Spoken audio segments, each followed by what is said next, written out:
अंजलि बेटा, अरे अंजलि, जी पापा। अरे अंजलि बेटा, क्या कर रही हो भाई? पढ़ाई कर रहे हैं पापा। अरे बहुत अच्छा, बहुत अच्छा, बहुत अच्छा। अरे तुम पढ़ाई करोगी तभी तो सशक्त बनोगी। पापा बहुत सुनते हैं सशक्त सशक्त, क्या होता है सशक्त? अरे सशक्त के बारे में नहीं जानती हो? देखो सशक्त का मतलब होता है मजबूत होना, है? अब महिला का सशक्त होना बहुत ही जरूरी है। अगर महिला सशक्त होगी तो हमारा परिवार सशक्त होगा, हमारा समाज सशक्त होगा, हमारा देश सशक्त होगा। इसलिए पढ़ लिख कर सशक्त बनो, पढ़ो। लेकिन पापा पढ़ने लिखने से थोड़ी ना मजबूत होता है, वो तो खाने पीने से, व्यायाम करने से, खेलने कूदने से मजबूत होता है। लो अरे बेटी, खाने पीने से शरीर मजबूत होता है? दिमाग मजबूत नहीं होता है। दिमाग मजबूत होने के लिए पढ़ाई करना बहुत जरूरी होता है। हाँ पापा सही बोले आप। तो तुमको एकदम पढ़ लिख के सशक्त होना है और देश की सेवा करना है। लेकिन पापा हमको इसके बारे में जानकारी कैसे मिलेगा? ए भाई देखो, इसके बारे में बहुत कुछ है। सरकार बहुत सारा स्कीम चलाई हुई है, बहुत सारा योजना चलाई हुई है। अब वो उज्ज्वला योजना, कस्तूरबा योजना, और वो बेटी बढ़ाओ और बेटी बचाओ, ये सब योजना सरकार चलाई हुई तुम्ही लोग के लिए। हमको उतना तो जानकारी है नहीं भाई। पापा हम लोग कैसे जानेंगे? अरे तो तुम चिंता काहे कर रही हो? रुको रुको, अभी रुको, अभी हम तुरंत तुम्हारा फैसला कर लेते हैं। हाँ हाँ मैडम। अरे मैडम क्या है ना कि हमारी बेटी महिला सशक्तिकरण के बारे में पूछ रही है। अब हमको मालूम नहीं है तो हम सोचे कि कहे नहीं। अच्छा मैडम, धन्यवाद मैडम, बहुत धन्यवाद। अरे बेटी तुम बड़ी भाग्यशाली हो। वो अपने गार्डन में बैठी हुई है, मैंने बगीचा में। अब बोली है ना कि बेटिया को वहीं लेके चल आइए, हम सब कुछ बता देंगे। हाँ पापा हमको मिल जाएगा ना जानकारी। अरे तो तुम चलो ना, इसको क्या करो रख क्या हुई है, जल्दी से रख क्या। जी पापा आते जाओ हैं। जल्दी आओ। हाँ आ जल्दी। आजा बेटी जल्दी आ, मैं तो चली जाएंगी वो।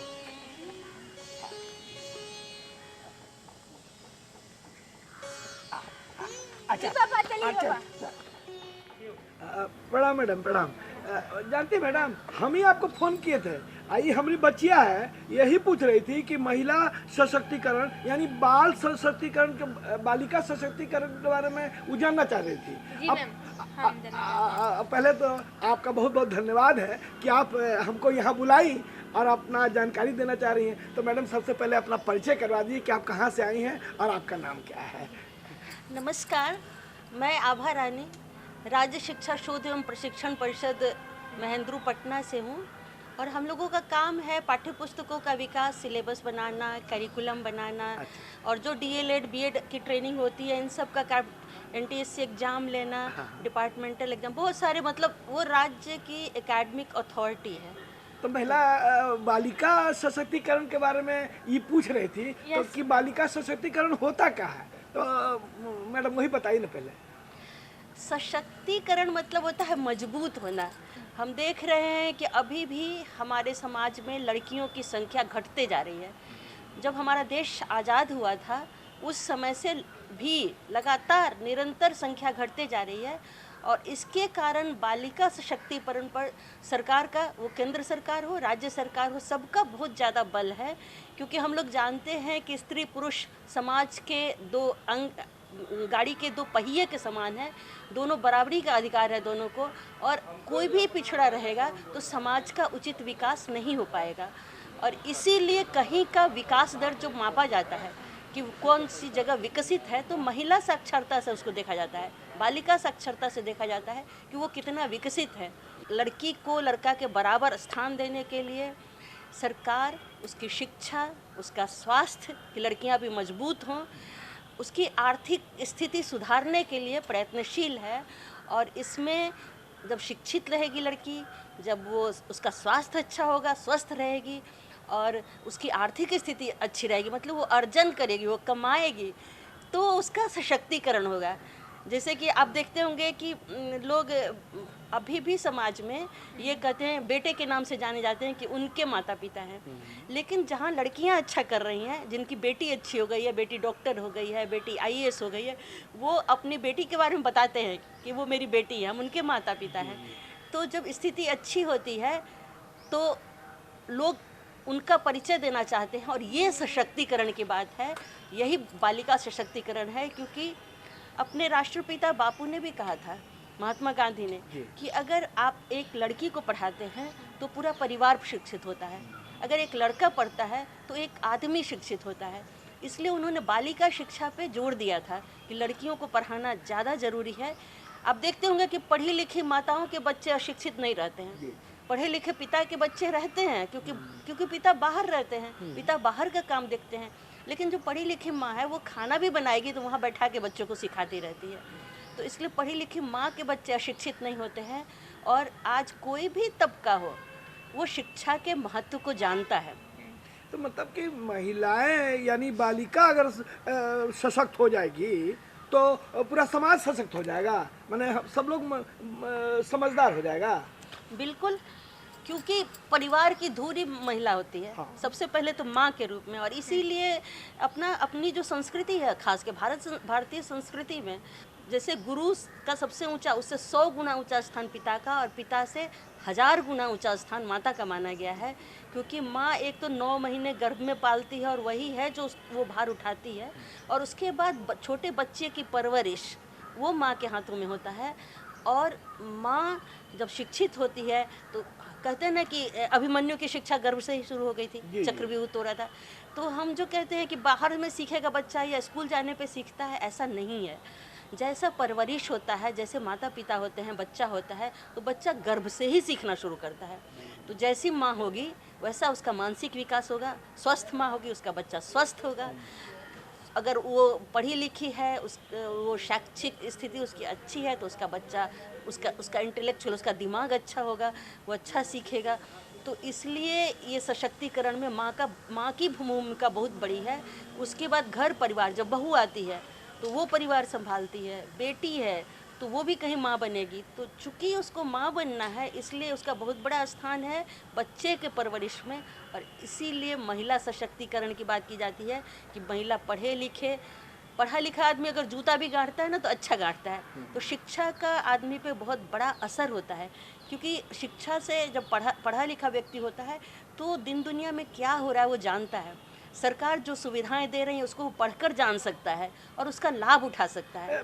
मैडम, हम क्षमा चाहते हैं कि बीच में आपको हम टोक रहे हैं, लेकिन ये हमारे जो बेटियां है ना, ये पूछ रही थी कि पापा आप तो हमको बढ़िया बढ़िया खिलाते हैं और बढ़िया से पढ़ाते हैं। हाँ, क्या पूछ रही थी? थे ना मैम कि सरकार इसके लिए, मतलब बालिका को पढ़ाने के लिए मेन चीज क्या कर रही है सरकार? हाँ। बहुत बढ़िया, आपकी बेटी बहुत तेज है। और जानती है, वो ये कहना चाह रही है कि सरकार मैंने महिलाओं को या बालिकाओं को सशक्त करने के लिए क्या क्या योजना बनाई रही है। बहुत होशियार है बेटी आपकी। और पढ़ती किस क्लास में पढ़ते हो बाबू? जी 12th में पढ़ते हैं। 12th में पढ़ते हैं। सोचिए, तो ये बहुत जागरूक है, आपकी बेटी बहुत अच्छा करेगी। और हमको खुशी है, आपकी बेटी बहुत अच्छी, और आपने इसको बनाया है इस लायक, आपने इसको पढ़ाया लिखाया है, इसलिए समझते। हमारी सरकार जो है वो बालिकाओं के सशक्तिकरण के लिए बहुत सारे कार्य कर रही है। केंद्र सरकार कर रही है, राज्य सरकार कर रही है। जैसे कि केंद्र सरकार में तो एक बेटी बचाओ बेटी पढ़ाओ, हाँ, ये बहुत महत्वपूर्ण कार्यक्रम है। ये हमारे माननीय प्रधानमंत्री जी ने इसकी शुरुआत की थी वो 2015 में। और उस जिले से शुरू किया था जहां महिला लिंगानुपात देश में सबसे कम, मतलब कि प्रत्येक 1000 पुरुष पे महिलाओं की संख्या जहाँ सबसे कम थी। तो हम कहते हैं कि पंजाब हरियाणा ये सब बहुत विकसित है, सुखी समृद्ध है, संपन्न है। लेकिन वहीं आपको दुख होगा जान के कि पंजाब के हरियाणा में लड़कियों की संख्या सबसे कम है महिला के अनुपात में। तो उन्होंने हरियाणा के पानीपत जिले से 2015 में इस योजना की शुरुआत की थी, बेटी बचाओ बेटी पढ़ाओ। मैडम, वो आप बोल रही थी कि सरकार बच्चियों को जन्म से लेकर के और पढ़ाई वढ़ाई सब तो उसमें हमको एक ही है कि मैंने पूरा बात तो बता ही दीजिए, तो क्या मैंने शादी ब्याह में भी सरकार मदद करती है क्या? बिल्कुल, वही तो मैं तो बोल बताइए रही हूँ। ना। पूरी योजना है, जी, बताइए। इसीलिए बेटी के जन्म से परेशान होना ही नहीं है जो लोग अच्छा, डरते थे। तो एक तो बेटी बचाओ बेटी पढ़ाओ है जो सबसे महत्वाकांक्षी योजना हमारे माननीय प्रधानमंत्री जी का। उसमें वही है कि बेटी को सुरक्षित रखना और उसको समर्थ बनाना, उसको आत्मनिर्भर बनाना इस कार्यक्रम का फोकस है। इसीलिए बेटी बचाओ बेटी पढ़ाओ, कि भ्रूण हत्या ना हो, जन्म के बाद फिर उसका अच्छा पालन पोषण हो, तो जन्म के बाद माँ को पैसा मिलता है, फिर उसके परवरिश जब जन्म हुआ उस समय पैसा, 1 साल की हो जाती है बच्ची तो फिर 1000 रुपया मिलता है, 2 साल की हो गई तो फिर 2000 मिलता है, इस तरह से पैसा मिलता है। और उसमें एक सबसे अच्छी बात क्या है कि एक सुकन्या समृद्धि योजना उसमें है। अच्छा, मैम उसमें ये क्या है सुकन्या समृद्धि योजना, बताइए थोड़ा। हाँ, तो इसमें क्या है, एक तो कि बेटी को बचाना और बेटी को पढ़ाना है, क्योंकि हम आप लोग सब जानते हो कि जैसे आपकी बेटी कितनी होशियार है, तो आप पढ़ाए हैं तब इस तरह के प्रश्न इसके मन में आ रहे हैं। तो पढ़ाना भी बहुत ज़रूरी है समर्थ होने के लिए। पढ़ने पे जागरूकता आती है, हर चीज़ हम जानते हैं और आत्मनिर्भर हो सकते हैं। आजकल जो सशक्तिकरण होता है वो पैसे पे निर्भर करता है। आर्थिक समृद्धि है तो आदमी सशक्त होता है। और बेटियां, खास के महिलाएं, परिवार पे बोझ इसीलिए मानी जाती थी। एक तो उनके विवाह में खर्च होता था, बेटी को कहते थे कि इसको दूसरे घर जाना है तो अच्छी शिक्षा नहीं देते थे, बेटे की पढ़ाई पे ज़्यादा खर्च, ज़्यादा ध्यान, तो बेटियां समर्थ नहीं हो पाती थीं, इसलिए बेटियां एक तरह से बोझ हो जाती थीं कि दहेज लगता था। बिल्कुल। तो अब ये है कि बेटी को बचाना है, बेटी को पढ़ाना है, उसको समर्थ बनाना है। तो उसमें सुकन्या समृद्धि योजना का एक बहुत बड़ा योगदान है कि बेटी के जन्म के 10 वर्ष के अंदर अच्छा, हम बेटी के नाम से खाता खोल सकते हैं। ओ, उसमें क्या है, आप बहुत मिनिमम अमाउंट से, मतलब कम से कम 250 रुपये से वो खाता खोला जा सकता है, ज़्यादा पैसा नहीं लगता है। और उसमें एक खास बात क्या है कि जो ब्याज है वो किसी भी बचत योजना से कम नहीं है, तो ये एक सुविधा तो है। मान लिया हम खाता खोल लिए अपनी बेटी के नाम पर, तो फिर उसमें फिर कैसे और क्या फायदा होता है? उसमें जैसे कि एक तो है, कभी भी खाता नहीं खोल सकते हैं। अच्छा। जैसे अब ये बच्ची के नाम से आप खाता नहीं खोल सकते अगर नहीं खोलें। बेटी के जन्म के 10 वर्ष के अंदर ही खाता खोल सकते हैं। ठीक है। खाता खोलेंगे, उसका हर साल उसको चालू रखने के लिए एक मिनिमम अमाउंट जमा करना पड़ता है। ठीक है। उसमें ये भी नहीं है कि आप जितना चाहे उतना पैसा जमा कर दीजिएगा, क्योंकि ब्याज दर अधिक है, तो जो लोग धनी है वो बहुत पैसा जमा कर देंगे। हाँ। ऐसा नहीं है, 1.5 लाख तक ही आप जमा कर सकते हैं, साल में 1.5 लाख। उसमें फिर आप पैसा कभी भी निकाल लेंगे ऐसा नहीं है। जब बेटी 18 साल की होगी तो आप जो जमा पैसा है उसका आधी राशि आप निकाल सकते हैं। अच्छा, अच्छा, अच्छा। क्योंकि और शुरू में जो खाता का संचालन माता पिता करते हैं, क्योंकि बच्ची छोटी है। लेकिन बाद में वो जब बच्ची होशियार हो गई 18 साल का, तो खाता वो खुद संचालन करेगी। आप उस पैसे को ऐसे 18 साल से पहले निकाल ही नहीं सकते हैं। 18 साल के उम्र में निकालने की इसलिए बात रखी गई है उसमें आधी राशि, कि 18 साल के बाद उसकी शिक्षा दीक्षा, उच्च शिक्षा के लिए जाना पड़ेगा, तो उसमें ज़्यादा खर्च लग सकता है। या विवाह का न्यूनतम आयु जो 18 वर्ष है, तो आप शादी अगर कर रहे हैं तो उसके लिए आप पैसा निकाल सकते हैं। उसके बाद वो लड़की की अगर शादी हो गई तो वो खाता जहाँ वो रह रही है वहाँ वो ट्रांसफ़र हो सकता है। जिस समय खाता खोले उसके बाद उसमें 14-15 साल तक राशि जमा करनी पड़ती है। उसके बाद नहीं जमा करना है, 21 साल में वो मैच्योर होता है खाता खोलने के बाद। उसमें कुछ ऐसे केसेज हैं, कुछ ऐसे समय में आप निकाल सकते हैं, जैसे बेटी की मृत्यु हो जाती है, कुछ इस तरह, तब आप पहले भी पैसा निकाल सकते हैं उसमें जमा, क्योंकि अब है ही नहीं बेटी। मैडम, एक दो ठो प्रश्न हमारे दिमाग में घूम रहा है कि एक ठो कस्तूरबा कोई योजना भी हम सुने हैं, और एक ठो ई उज्ज्वला योजना सुने हैं, तो इस सब में मैंने क्या, मैंने महिला कैसे उसका फायदा ले तो सकती है? इसमें जैसे कि कस्तूरबा गांधी बालिका विद्यालय है, ये अच्छा क्वेश्चन है कि जैसे कि हाँ, एक तो कि सरकार शिक्षा, मुफ्त शिक्षा की व्यवस्था की है। अच्छा। जैसे कि ये जो बच्चों के लिए पोशाक योजना है। पहले था कि हम कहते थे कि बेटियां कैसे स्कूल जाएंगी अगर हम गरीब हैं। हाँ। तो वो घर में तो कैसा भी कपड़ा उपड़ा पहन के रह जाती है, स्कूल में उसको शर्म आएगी। बिल्कुल। जो अच्छा कपड़ा पहना बच्चा, उसके साथ वो फटा कपड़ा पहनेगी तो उसको मतलब ख़राब लगेगा, ह्यूमिलिएशन होगा। तो इसके लिए सरकार एक तो कि निःशुल्क पाठ्य पुस्तकें दे रही है, पुस्तक आपको ले जाने पे किताब कॉपी उसके लिए व्यवस्था नहीं करनी है। भूखा बच्चा पढ़ाई कैसे करेगा? तो हमारे पास भोजन नहीं है, तो वहाँ मिड डे मील है, मध्याह्न भोजन योजना है, जिसका मेनू है 7 दिन का, कि अलग अलग भोजन, पका पकाया भोजन बच्चे को दिया जाता है। तो उससे बच्चा स्वस्थ रहेगा, उसके पोषण की बात है। मैंने खाने की भी चिंता नहीं करनी है, कुछ नहीं, ना आपको किताब की चिंता करनी है, ना आपको खाने की फीस की चिंता चिंता है। और उसके बाद न फी की चिंता है, निःशुल्क फी नहीं लगता है सरकारी विद्यालय में। और पोशाक है। अब मैडम एक तो सुने हैं कि बच्चियां सब अगर दूर भी रहे तो सरकार साइकिल भी देती है कहते हैं। हाँ, वही सब आपको बारी जी, बारी जी, से जी, बता रहे जी, हैं जी। कि कोई खर्च ही नहीं है। अब जैसे पहले था कि पोशाक योजना थी। हाँ।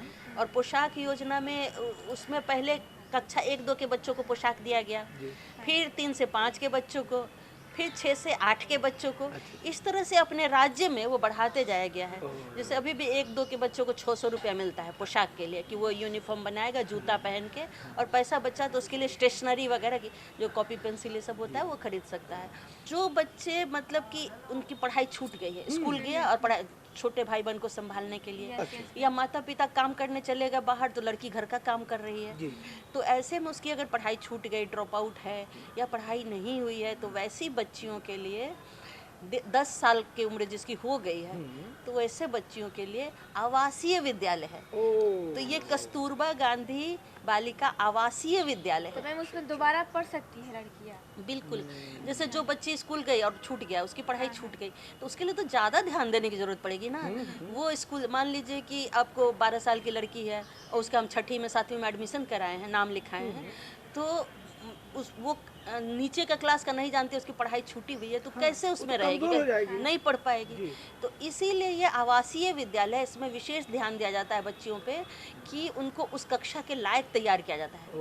उम्र सापेक्ष, जो उम्र है उसके हिसाब से कक्षा में नामांकन उसका ले लिया गया, 6ठी कक्षा से ऊपर, और उसके बाद उसकी तैयारी वहाँ की जाती है। तो वहाँ रहना, खाना, पीना सब फ्री है। अच्छा। वहाँ वार्डन होती हैं देखभाल के लिए, उनके स्वास्थ्य के लिए जो जो चीज़ की ज़रूरत है वो सब वहाँ पे आवश्यकता, जैसे साबुन, तेल, नैपकिन, ये सब जो भी है सब वहाँ पे व्यवस्था की जाती है कस्तूरबा गांधी बालिका विद्यालय में। तो एक तरह से वो निःशुल्क तो था ही, वहाँ परवरिश भी हो रही है, एक कल्चर में ढल रही बच्ची, सब एक साथ रह रहे हैं, सबका विकास हो रहा है। तो एक बहुत अच्छी योजना है। और अपने यहाँ 600 से ज़्यादा कस्तूरबा बालिका विद्यालय चल रहे हैं 600 से ज़्यादा? पूरे राज्य में। हाँ। और ये इसका विद्यालय खुलने का जो तरीका है वो है कि जिस प्रखंड में एक होता है, तो जहाँ पे साक्षरता दर जो है वो भारतीय जो देश की साक्षरता दर उससे कम है, वहाँ पे कस्तूरबा गांधी बालिका विद्यालय खुल सकते हैं। तो इस तरह से 600 से ऊपर अपने कस्तूरबा गांधी बालिका विद्यालय हैं। और ये व्यवस्था है। जो बच्चियाँ बाहर रह रही हैं, जैसे कि 6ठी से 8वीं की बात की मैंने, 9 से 12वीं की बात की, तो होता क्या है कि जो प्राइमरी स्कूल है, एलिमेंट्री स्कूल है, वो नज़दीक में है बच्चों के। जैसे 5वीं तक का स्कूल आपके 1 किलोमीटर के दायरे में, जो भी घर है उसके 1 किलोमीटर के दायरे में स्कूल है जहाँ 5वीं तक की शिक्षा बच्चा ले सकता है। उसको दूरी तय नहीं करनी है ज़्यादा, क्योंकि 1 किलोमीटर से ज़्यादा बच्चा चल नहीं पाएगा अगर पैदल। तो ये सरकार ध्यान रखी है। लेकिन जब बच्चा थोड़ा बड़ा हो गया, जैसे एलिमेंट्री क्लासेज कहते हैं, 8वीं तक का स्कूल है, वो 3 किलोमीटर के दायरे में, 3 किलोमीटर के अंदर वो स्कूल होना जरूरी है। इसलिए बच्चा वहाँ जाकर पढ़ेगा कि फिर रोज रोज जाएगा, रोज रोज आ जाएगा? रोज जाएगा आएगा। और जब 8वीं कर लिया बच्चा, जब सेकेंडरी स्कूल में गया, 9 से 12वीं वाली बात है, तो वो दायरा और बढ़ जाता है, 5 किलोमीटर हो गया। तो उतना दूर रोज आना जाना उससे बच्चे थक जाएंगे। तो ये हमारे माननीय मुख्यमंत्री जी ने साइकिल योजना जो हाँ, तो मुख्यमंत्री वो साइकिल योजना है जो पहले बालिकाओं के लिए केवल थी, कि बालिकाएं साइकिल से जाएंगी और बहुत अच्छा लगता है। एक सशक्तिकरण तो वहीं हो जाता है, शिक्षा तो हुई ही, साथ में आप देखते होंगे कि जब साइकिल से बच्चियां जाती रहती हैं लाइन से, तो लगता है कि मजबूत हो रही हैं लड़कियां। जानती है मैडम, ई वाला नज़ारा देख के हमको इतना प्रसन्नता होता है कि हमारा गांव का सब दोस्त लोग है ना, सब लाइन से लड़की जाती रहती है। और इतना अच्छा लगता है कि हम लोग तो लगता है कि बहुत अच्छा है कि हम लोग के हम भी साइकिल से ही जाते हैं। मैडम मिला हुआ होगा आप शायद। इतना अच्छा जानकारी दे रही हैं, लेकिन क्या है कि हम लोग के समय का एक समय से हम लोग बंधे हुए हैं और हम लोग का समय भी हो रहा है, तो हम चाहते हैं कि जाते जाते अगर आप हमारे गांव घर के दर्शकों को संदेश कुछ दे दीजिए तो बड़ा अच्छा रहेगा। हमारी गुजारिश होगी सभी अभिभावकों से, सभी शिक्षकों से कि सरकार हमें इतनी सुविधा दे रही है बालिकाओं को आगे बढ़ाने के लिए, तो हम ये प्रण लें कि हम अपने बच्चियों को अवश्य पढ़ाएंगे, उनको बराबरी का दर्जा देंगे विद्यालय में और उनको सशक्त बनाएंगे ताकि हमारा पूरा देश आत्मनिर्भर और सशक्त हो सके। तो गांव घर के दर्शकों, इतना अच्छा जानकारी मैडम ने हम लोग को दिया है, तो हम चाहते हैं कि अगर आपको कोई सूचना देनी हो या कोई सुझाव देना हो या कोई जानकारी लेनी हो तो हमारा ये पता आप नोट कर लीजिए, क्योंकि कार्यक्रम हमारा है गांव घर और निदेशक दूरदर्शन केंद्र, फ्रेजर रोड, पटना 801। जी नमस्कार, धन्यवाद। अब इतना आप लोगों को ज्ञान मिला उसके लिए। अब जाते जाते आप एक लोकगीत सुनिए, हम लोग की इजाज़त दीजिए। नमस्कार। रही न मिथिले दिन थोड़ होलिया नियराई गइल, रघुबर रही न मिथिले दिन थोड़ होलिया नियराई गइल, नियराई गइल हो नियराई गइल, नियराई गइल हो नियराई गइल, रघुबर रही न मिथिले दिन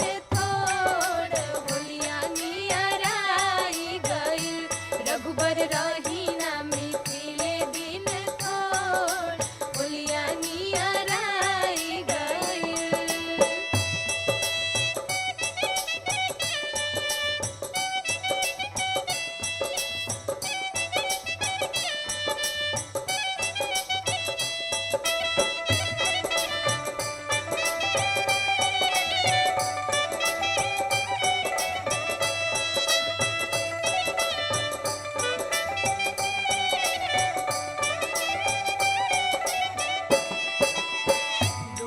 सबेरे तोहके ऊ बटन लगाई, ऊ बटन लगाई, ऊ बटन लगाई, इतर गुलाब जल से मोली मोली नहवाई, मोली मोली नहवाई, मोली मोली नहवाई, रोजे सबेरे तोहके ऊ बटन लगाई, इतर गुलाब जल से मोली मोली नहवाई, अरे कोरिया से कोई दे हब गोर होलिया नियराई गइल, रघुबर रही न मिथिले दिन थोड़ होलिया नियराई गइल, रघुबर रही न मिथिले दिन थोड़ होलिया नियराई गइल।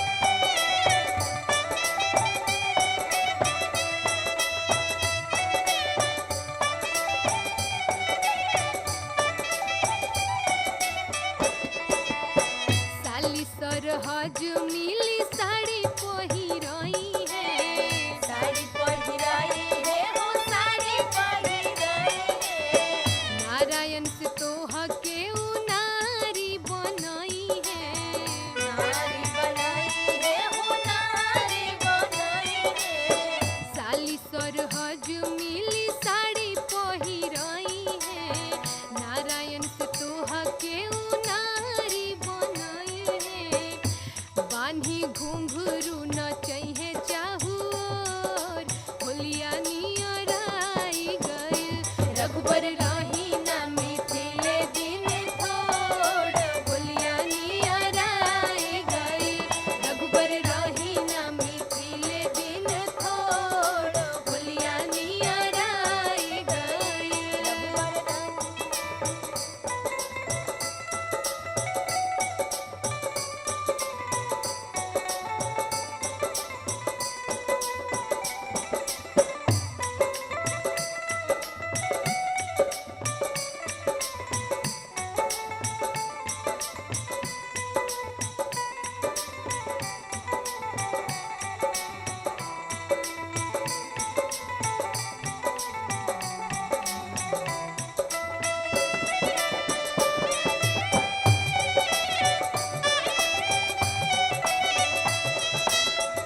ऐसन होली होला दुनिया में कहीं ना, दुनिया में कहीं ना हो, दुनिया में कहीं ना। करी लेनी होरा रउआ मिथिले में रही ना, मिथिले में रही ना हो, मिथिले में रही ना। ऐसन होली होला दुनिया में कहीं ना, करी लेनी होरा रउआ मिथिले में रही ना। रस रंग से करब सारा